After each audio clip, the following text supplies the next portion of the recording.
அன்பிற்குரியோர்களே, திருச்சபையில் பிரிவினையை செய்கிறார் என்ற குற்றச்சாட்டோடு இங்கிலாந்து அரசன் 8ஆம் ஹென்றி முன்பாக ஜான் லாம்பர்ட் நின்று கொண்டிருந்தார். அவர் ஒரு ஆசிரியரே.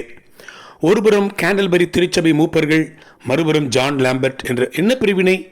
இயேசு கிறிஸ்து மாத்திரமே பரலோகத்திற்கு வழி, அவர் மட்டுமே நம் ஆத்துமாவை திருப்திப்படுத்துபவர் என்பதுதான் ஜான் லாம்பர்ட்டின் வாதம்.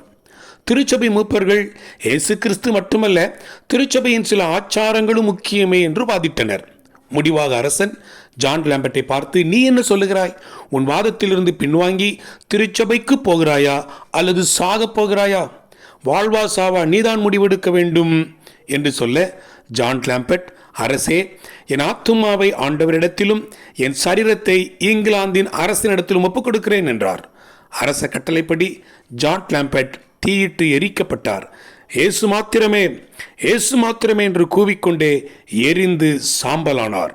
பிரியமானவர்களே, இன்று நம்முடைய மனதை யார் அல்லது எது திருப்தி செய்து கொண்டிருக்கிறது? இந்த இயேசு கிறிஸ்து மாத்திரம்தான் திருப்தி செய்கிறாரா? வாழ்த்துக்களுடன் ஜார்ஜ்.